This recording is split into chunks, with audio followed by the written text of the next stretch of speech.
একটি মামলার সূত্রে জিজ্ঞাসাবাদের জন্য কলকাতা হাইকোর্টের বিচারপতি অমৃতা সিংহের স্বামীকে ডেকে পাঠালো সিআইডি। সিআইডি সূত্রে খবর, আগামী শনিবার বেলা 11টায় ভবানী ভবনে তাকে হাজির হতে বলা হয়েছে। ওই সূত্র মারফত জানা গিয়েছে, আগেও এই মামলায় বিচারপতির স্বামীকে এক দফা জিজ্ঞাসাবাদ করেছেন সিআইডির আধিকারিকেরা। ঘটনাচক্রে বিচারপতি অমৃতা সিংহের এজলাসে একাধিক গুরুত্বপূর্ণ মামলা শুনানি চলছে, তার মধ্যে একটি নিয়োগ সংক্রান্ত মামলা। এই মামলায় কিছুদিন আগেই তৃণমূলের সর্বভারতীয় সাধারণ সম্পাদক অভিষেক বন্দ্যোপাধ্যায়ের আয়ের উৎস নিয়ে প্রশ্ন তুলেছিলেন বিচারপতি সিংহ। অভিষেকের সংস্থা লিপস অ্যান্ড বাউন্স নিয়ে হাইকোর্টে রিপোর্ট জমা দেওয়ার নির্দেশ দেন তিনি। শুক্রবার মুখবন্ধ খামে সেই রিপোর্ট জমা দেয় তদন্তকারী সংস্থা ইডি। সিআইডি সূত্রে খবর, যে মামলায় বিচারপতির স্বামীকে ডেকে পাঠানো হয়েছে সেটি সুপ্রিম কোর্টের বিচারাধীন। সম্প্রতি বিচারপতির স্বামীর বিরুদ্ধে ওঠা অভিযোগের মামলায় কোনো বাড়তি পদক্ষেপ করা যাবে না বলে জানায় শীর্ষ আদালত। তবে গত 1 ডিসেম্বর সুপ্রিম কোর্ট জানায়, আইন অনুযায়ী পদক্ষেপ করতে পারবে পুলিশ। ক্ষমতার অপব্যবহার করে একটি অপরাধের মামলায় অবৈধভাবে হস্তক্ষেপ করার অভিযোগ ওঠে বিচারপতির স্বামীর বিরুদ্ধে। পেশায় তিনিও আইনজীবী। 64 বছরের এক বিধবা এবং তার মেয়ের অভিযোগের প্রেক্ষিতে সিআইডি তদন্তের নির্দেশ দেয় সুপ্রিম কোর্ট। পরে অবশ্য এই মামলায় বাড়তি পদক্ষেপ করা যাবে না বলে জানায় সুপ্রিম কোর্ট। তবে গত 1 ডিসেম্বর শীর্ষ আদালত জানায়, আইন অনুযায়ী পদক্ষেপ করতে পারবে পুলিশ।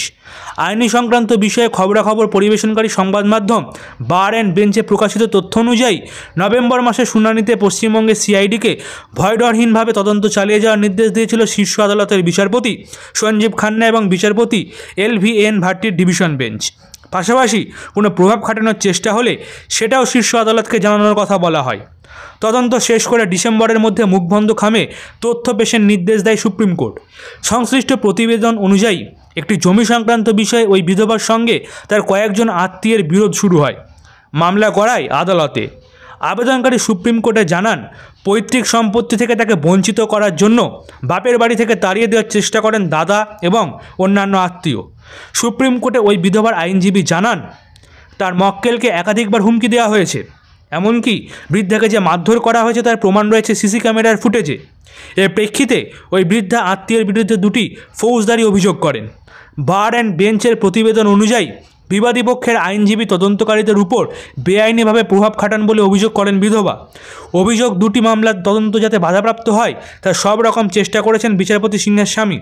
ফলস্বরূপ ওই 2টি মামলার তদন্ত প্রক্রিয়ায় বাধাপ্রাপ্ত হয়। শুধু তাই নয়, বিচারপতি সিংহের বিরুদ্ধে অভিযোগ করেন মামলাকারীরা। সংশ্লিষ্ট প্রতিবেদন অনুযায়ী আবেদনকারীরা তারপর সুপ্রিম কোর্টের দ্বারস্থ হন। তারা আর্জি জানান, আইনজীবী কিংবা তার বিচারপতি স্ত্রীর প্রভাব ছাড়াই 2টি ফৌজদারি অভিযোগে যাতে সঠিকভাবে তদন্ত হয় তার নির্দেশ দিক শীর্ষ আদালত। তদন্ত নিশ্চিত করার নির্দেশও দিয়েছিলেন তিনি। আবেদনে এও অভিযোগ করা হয়, ওই 2 মামলার প্রাথমিক তদন্তে একজন অভিযুক্ত গ্রেপ্তার হওয়ার পরেও তদন্তের গতি রুদ্ধ হয়েছে। হলফনামায় জানানো হয়েছে, সংশ্লিষ্ট তদন্তকারীকে একাধিকবার ডেকে তিরস্কার এবং ভৎসনা করেছেন বিচারপতি। তিনি নাকি বলেছেন, ওই 2টি দেওয়ানি মামলায় কেন ফৌজদারি মামলা তদন্ত হচ্ছে।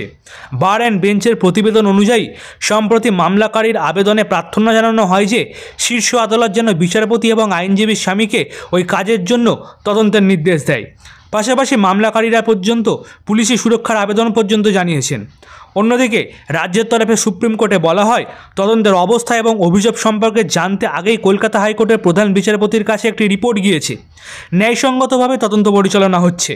আবেদনকারীদের সমস্ত অভিযোগ বিবেচনা করে সতর্কতার সঙ্গে তদন্ত হচ্ছে, যদিও তারপরেও এই নিয়ে সুপ্রিম কোর্ট রিপোর্ট চেয়েছে বলে প্রকাশ ওই প্রতিবেদনে।